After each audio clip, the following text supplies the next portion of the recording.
What does a Vengeance Paladin do before level 3? Do they half swear revenge or something? Hey, what's up everybody, SkyDieRay here with another DnDMemes video. That took a few tries to be able to say that name without laughing.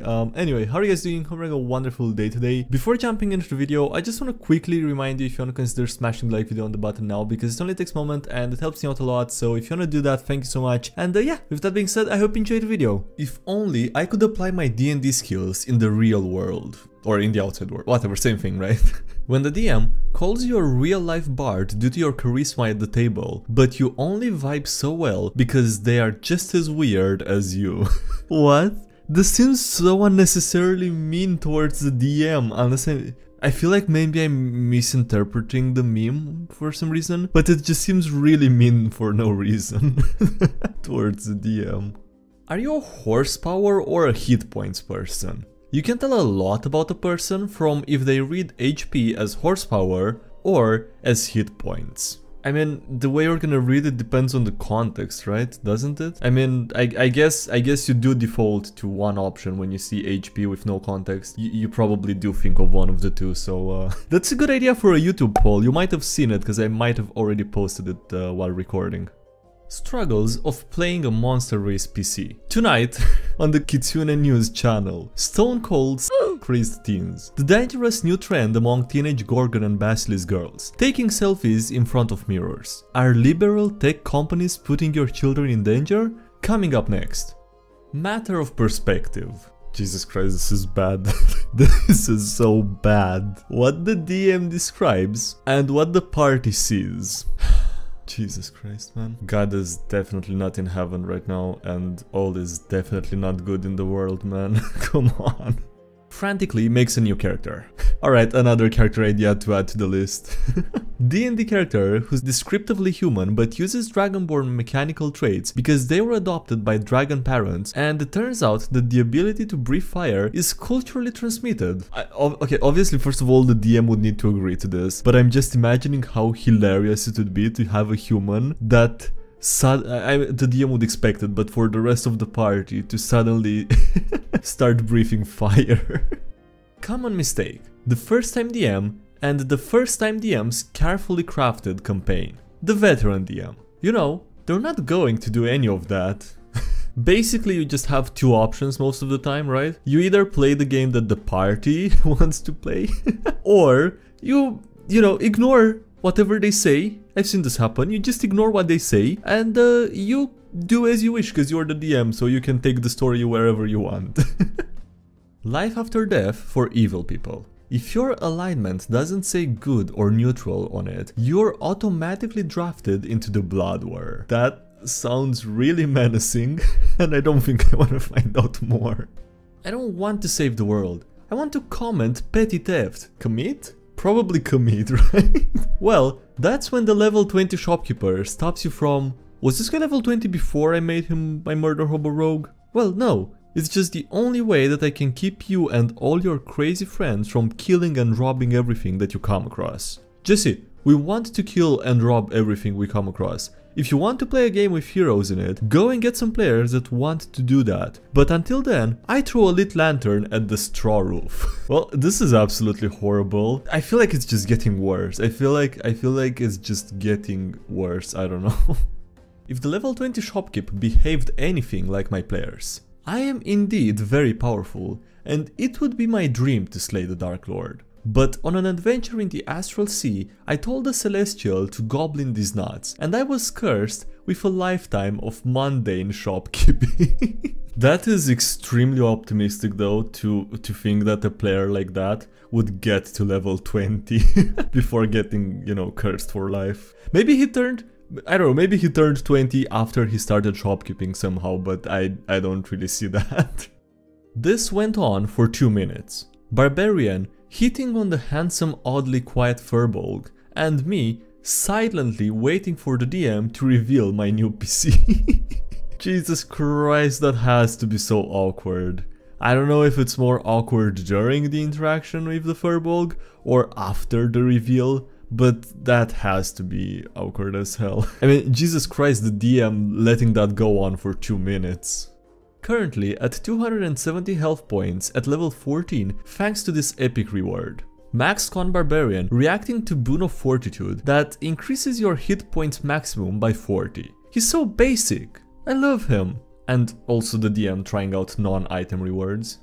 Change my mind. When you order a pizza, you've become an NPC because you've just given an adventurer a fetch quest with a promise of coin upon completion. Thanks for coming to my TED Talk. God damn it. But you don't have to be a... No. I mean, the main character in games also gets to buy stuff, right? What the f. Yeah, that concept never made sense to me. What does a Vengeance Paladin do before level 3? Do they half swear revenge or something? They're doing their best before level 3, okay? They're doing their best. Leave them alone. DM. Wait, no you can't. Ah, screw it. Roll for damage. Fighter with the Tavern Brawler feat. Alright, so I'm without my weapons right now. Is there anything around that I can use as a weapon? DM. I mean, you're standing in the ocean at a low tide. There's a couple starfish around, but not really anything that you... I use the starfish as ninja stars. And he throws them, and he gets a natural 20. Well, two natural 20s? Does he roll twice? I don't know. Anyway, natural 20, I guess. So, that goes well. Consequences. The party, after burning down a dwarven brewery, and the whole might of the dwarven military. Why would they do that? Come on. Somehow, my D&D obsession got me a boyfriend. Life is full of surprises. Me and getting a boyfriend. But then there's D&D for some reason. Nice. That is adorable. That is really cute actually. Is that the first wholesome meme of the episode? Kinda late, but you know, better late than never. Just like the boyfriend, I guess. Poor peasants. Can't stand a vicious mockery. Wizard and sorcerers starting with 6 health. You'll never understand my pain. Commoners having 4 health for the rest of their lives. Yeah, sorry. Level 13 Eldritch Knight can either smack 3 times or fireball. Casters versus hordes of minions. Taste my fireball and perish. Casters versus boss. What do you mean he passed the saving throw? What do you mean he has immunity to cold damage? Marshals versus bosses. Smack. Marshals versus hordes of minions. Can't smack fast enough. Everyone has upsides and downsides, don't they? The gods are dead, magic is dying, the night sky has no stars left, and the sun is fading. There's one last weapon from an ancient big bad evil guy that's a bomb that will destroy the universe. The world is ending, go save it. The world is slowly dying and you can't save it. What will you do? I don't know, Jesus Christ, but that would be a really interesting plot for a D&D campaign though.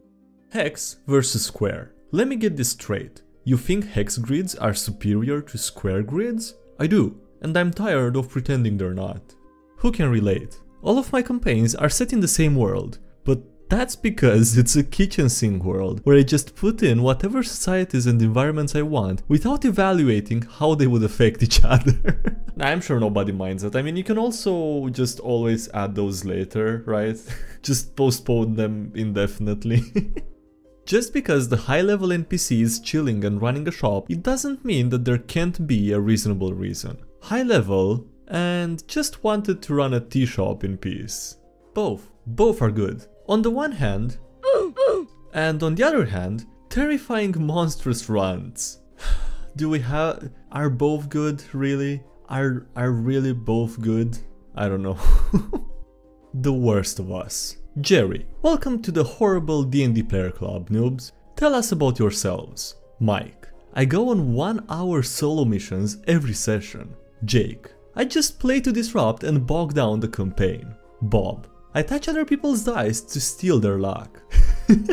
Ew, Bob, get the f out now. Yeah, that is the worst one, clearly. Not how the spell is intended, but I'll allow it. Use Find Steed to summon a mount for combat. Use Find Steed to summon an emotional support dog. That would be so nice to be able to do, actually. Yeah, go touch grass, loser. DM, tonight will be great. I spent all day 3D printing rocks and trees for the perfect maps. Player, why not just use some pebbles and stuff from outside? DM starts loading. I mean, pebbles for the rocks, yeah, I don't see how you would replace the trees though. I mean, you could, you know, use little things, but they wouldn't really, you know, look like trees at all. I think the pebbles would be a very good idea though. kind of a waste 3D printing the rocks maybe. Bear in mind, the question applies to earlier editions as well. So, we have spell slots, right? Why don't melee characters have to have sword slots too then? Asking the real questions here. Ah, the Free friends. The Dad Ranger, which is the youngest member of the Free, the Wizard trying to do some dumb shit, and the Farm Girl Barb wanting to fight something big. Making a wish is always hard. What do you wish, mortal? I want to fly. Where would you like to fly? No, I want the ability to fly. Oh, okay, so do you want a flying suit, wings, or the ability to fly using mental willpower? Wings. Would you like bird wings, bat wings, dragonfly wings? Bird. Great. Now, what kind of bird wings would you like? Hawk, sparrow, hummingbird? Hummingbird sounds cool. Now, in regards to your weight, would you rather me shrink down your body, or would you like reduced bone density? Let's go with bone density. Great. Now we'll have to give you an increased metabolism, but to what extent will depend on how long you plan to fly at a time. Jesus Christ, good thing I didn't ask for world peace. That is a really nice genie though. I mean, most genies would have just given you the worst possible outcome, or just maybe a random one, based on that wish, making the choices for you, you know. All three can be solved by the first convincing solution presented after 2 hours of arguing. There are 3 types of D&D puzzles. Puzzle blocking a plot important information, where you just have to slide to unlock. Preschool puzzle that will take 5 drunk adults 5 hours, where it's a little more complex but still pretty simple compared to the first one. And the last one where my players think that they're hot and destroy every combat in 3 rounds, so I gotta ego check them somehow. I just mentally clock out when this happens. Another argument over spell rules, and the marshals praying that they'll get a turn within the hour. Fun world building idea. Story idea. The local Academy of Magic has an archaeology department. They have an ongoing feud with the necromancy department because necromancers keep stealing bones from the archaeological lab, and archaeologists keep interrupting necromancy rites to ask the undead about their funerary rites. The 2 departments also keep arguing over which one of them has the highest count of "oops, found an ancient evil thing and almost destroyed the world." That is not a good thing. That is not a good thing to have a high count of. Jesus Christ. Alright, on that note, that's gonna be it for today's video, so thanks so much for watching, I hope you enjoyed. Don't forget to leave a like if you did, and subscribe for more if you haven't already. Also, thank you to our supporting on Patreon, as well as on YouTube as well. I appreciate it a lot, so thanks so much for that. Links if you want to check those out, as well as links to the social media, Discord server, Subreddit, anything else. And yeah, that's it. Thanks again for watching, I'll see you next time. Have a great day, bye!